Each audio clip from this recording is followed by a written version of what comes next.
नमस्कार दोस्तों, आज हम लोग बात करने वाले हैं त्रिदेवों के बारे में, यानी कि शिव जी, ब्रह्मा जी और विष्णु। हम देखने वाले हैं कि इन तीनों में से सबसे ज़्यादा सर्वशक्तिमान है जो इस सृष्टि का विनाश कर सकता है। तो इस कहानी को शुरुआत करने से पहले मैं आप लोगों को बताना चाहता हूँ कि त्रिदेवों तीन कहानियाँ हैं जो कि हैं।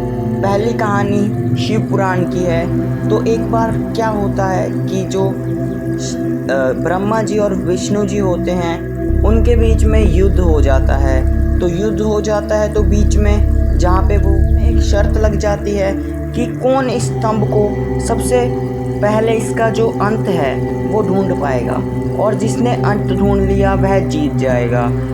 तो विष्णु जी ने काफ़ी कोशिश करी पर वो अंत नहीं ढूंढ पाते हैं। ब्रह्मा जी भी अंत नहीं ढूंढ पाते हैं, लेकिन जो विष्णु जी होते हैं वो हार मान लेते हैं, और उन्होंने अपनी हार स्वीकार कर ली थी कि भाई मैं इस जो है स्तंभ का अंत नहीं ढूंढ पाया हूँ। तो वो अपनी हार मान लेते हैं। लेकिन ब्रह्मा जी जो है वो इस स्तंभ का जो अंत है वो नहीं ढूंढ पाते हैं, लेकिन वह असत्य बोल देते हैं कि मैंने इस स्तंभ का अंत ढूंढ लिया है। इसके बाद शिव जी प्रकट होते हैं, उस स्तंभ में से शिव जी बन जाते हैं। और क्या होता है कि जिस मुंह ने ब्रह्मा जी के जिस सिर ने वह बोला था असत्य, उस सिर को वह काट देते। बात करते हैं दूसरी कहानी के बारे में जो कि है भगवत पुराण। तो एक बार सप्त ऋषियों में जो होते हैं वो त्रिदेवों की पूजा कर रहे होते हैं। तो उनमें से जो भृगु ऋषि होते हैं वह सोचते हैं कि तीन देवों में से सबसे ज़्यादा सर्वशक्तिमान कौन है। तो वे आजमाने के लिए क्या करते हैं कि वो सबसे पहले जाते हैं ब्रह्मा जी के पास और उनका अपमान कर देते हैं। और जब ब्रह्मा जी का अपमान होता है तो वे पूरी तरह से क्रोधित हो जाते हैं। दूसरी बार वे जाते हैं शिव जी के पास और जब शिव जी का अपमान हो जाता है तो शिव जी भी जो है क्रोध का परिचय देते हैं। तीसरी बार वह जाते हैं विष्णु जी के पास और विष्णु जी अपनी नींद की अवस्था में सो रहे होते हैं, मतलब सृष्टि को चला रहे होते हैं वे।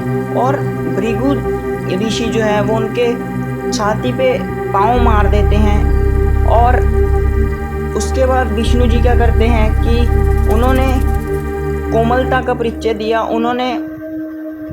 उन्होंने भृगु ऋषि से कहा कि कहीं आपको चोट तो नहीं लगी, मेरा जो छाती वाला हिस्सा है वो बहुत ज़्यादा कठोर है, तो क्या आपको चोट तो नहीं लगी ऋषि जी। तो इस कहानी के माध्यम से देखा जाए तो विष्णु जी सर्वशक्तिमान हो जाते हैं। मतलब तीन त्रिदेव जो होते हैं शिव जी, विष्णु जी और ब्रह्मा जी, एक साथ वे बैठे होते हैं आपस में।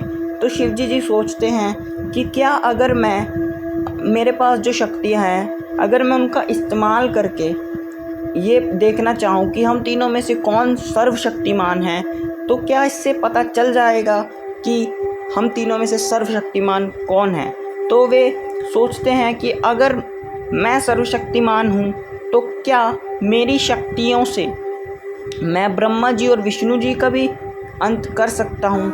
ये सोचते ही उन्हें ख्याल आता है और वे अपना जो शक्ति है उसको आजमाने की कोशिश करते हैं। तो ब्रह्मा जी कहते हैं मैं भी देखना चाहता हूँ कि यदि आप अपनी शक्ति मेरे ऊपर आजमाएंगे तो मेरा क्या हाल होगा। तो शिव जी ने उनकी बात स्वीकार कर लेते हैं और वो कहते हैं कि ठीक है, मैं आप पे अपनी शक्ति आजमाता हूँ। तो जब वे उन पे अपनी शक्ति आजमाते हैं ब्रह्मा जी पे, तो ब्रह्मा जी जो होते हैं जलकर राख का ढेर बन जाते हैं।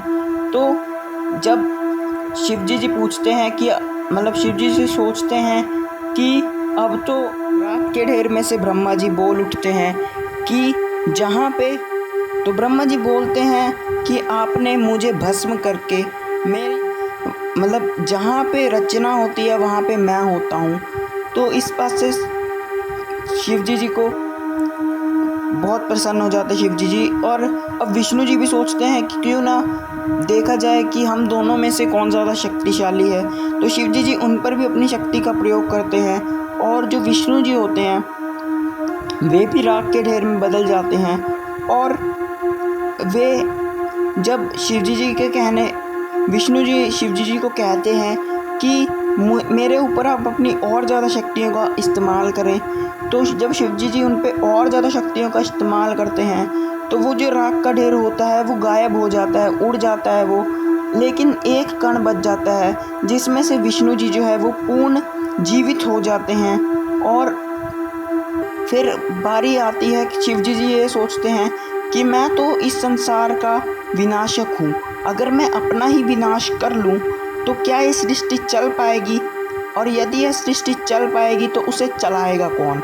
तो वह अपने ऊपर अपनी शक्तियों का प्रयोग कर लेते हैं और जैसे ही वह अपनी शक्तियों का प्रयोग अपने ऊपर करते हैं वे राख के ढेर में बदल जाते हैं। और जैसे ही वे राख के ढेर में बदलते हैं तो ब्रह्मा जी और विष्णु जी भी राख के ढेर में बदल जाते हैं। और जब वे पूर्ण जीवित होते हैं तब उन्हें पता चलता है कि हम तीनों में से कोई भी ज़्यादा सर्वशक्तिमान नहीं है, किसी के पास भी ज़्यादा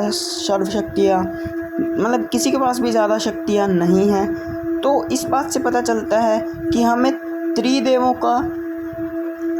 की सदा आदर करना चाहिए हमेशा उनका, और कभी भी यह नहीं सोचना चाहिए कि उनमें से ज़्यादा पावरफुल कौन है या उनमें से ज़्यादा शक्तिशाली कौन है। तो कैसी लगी आपको आज की वीडियो, मुझे ज़रूर बताना, कमेंट करना आपको कौन सा पार्ट वीडियो को अच्छा लगा। मैं मिलता हूँ आपसे किसी अगली वीडियो में किसी नई जानकारी के साथ, तब तक के लिए बाय।